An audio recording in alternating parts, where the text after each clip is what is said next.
Can you travel full-time and be a certified RV inspector? Stay tuned and find out. Hi everyone, it's Deb from Deb's RV Services. Are you thinking about becoming a certified inspector and want to know if you can travel full-time and earn enough money as you go? Well, today's video is for you. I've had quite a few people reach out to me and ask me about those very topics. So I've kind of decided to make a video that kind of breaks it down to what I did, like going to school and what the school offers you, some of my recommendations, and then ultimately what I think and my opinion on being able to travel full time and earn enough money as a certified RV inspector. So when I went to school, I went to the NRVTA in Athens, Texas. And one of the things that they offer you along with the schooling is a membership to the NRVIA. And it is an organization, and they provide a locator map so that people around the country can find a certified inspector if they need it. That has helped out tremendously. When I first graduated, that is how I got all of my clients. Now, I was in an area that did not have a lot of competition, a lot of other inspectors at the time. So I was able to do a lot of my hands-on training by getting inundated with calls and doing a lot of inspections right out of the gate. Today it might be a little bit different because there's a lot of inspectors out there, so I don't know what it would be like for you, but it does depend on the area that you're in the state that you're in. So I was in Michigan, and Michigan was a good area for me. There's lots of RVers there. My locator was located in an area that was near dealerships, and there were a lot of private sellers. There's lots of areas that are kind of out in the country, and there's private sellers. So I was getting contacts for a lot of those as well. So having that membership really helped me. But what I recommend along with having the membership is having a really good website. Okay, let me go back to the membership because this is a really important part too.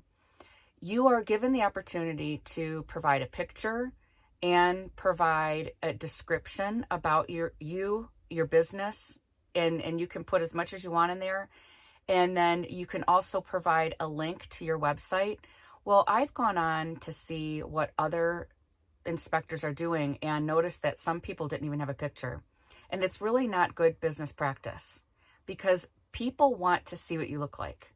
They want to know what you're about. So if that's the first impression and they click on the area that they're looking for an inspector and they scroll down a list, they're generally not going to pick the person that didn't even put a picture. And there's a lot of them out there that don't put a picture.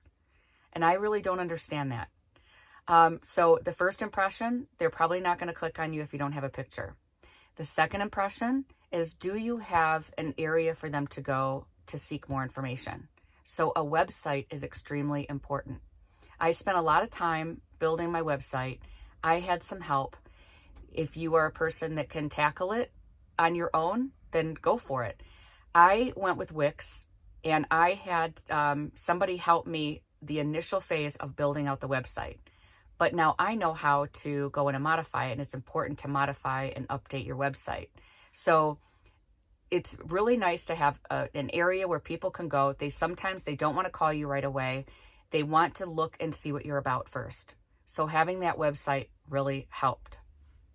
So the membership, the website, and another thing is having Google reviews. Google reviews is another area where you want to try to develop as time goes on. It's not easy at first, but every time that you do an inspection, it's a good idea to check back with your client and then have them write a review on you. It's taken me some time, but I do have a good amount of 5-star reviews out there. So you really want to work hard on that. Sometimes you have to ask a couple times, but I'm not one that's going to hound somebody to do the review. I'm going to ask them. I'm going to maybe do a follow-up with them.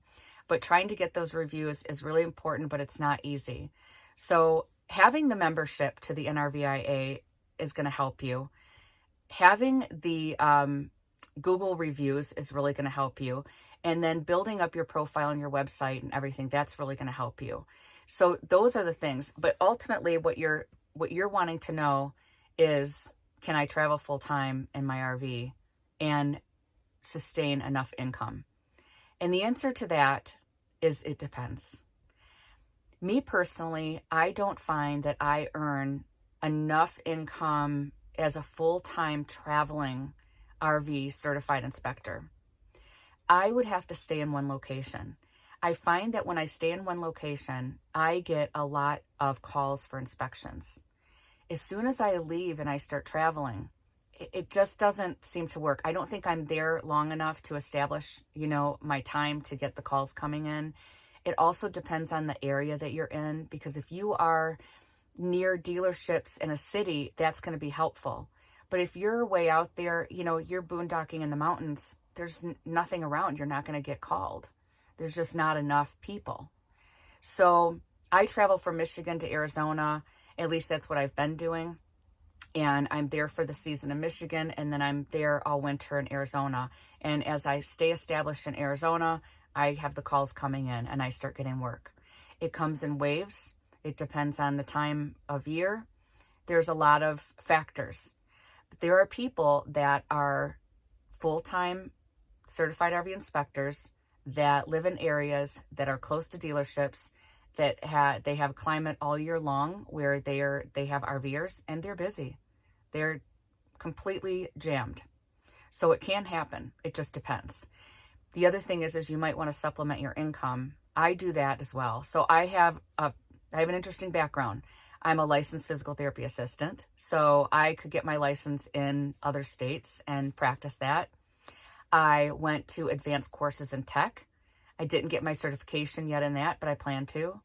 And I'm also a certified inspector. So I have 3 areas of income. So depending on where I'm at, I have ways that I can get work. So I hope this helps. I wanted to provide some more information because I've gotten a lot of questions about becoming a certified inspector since that last video.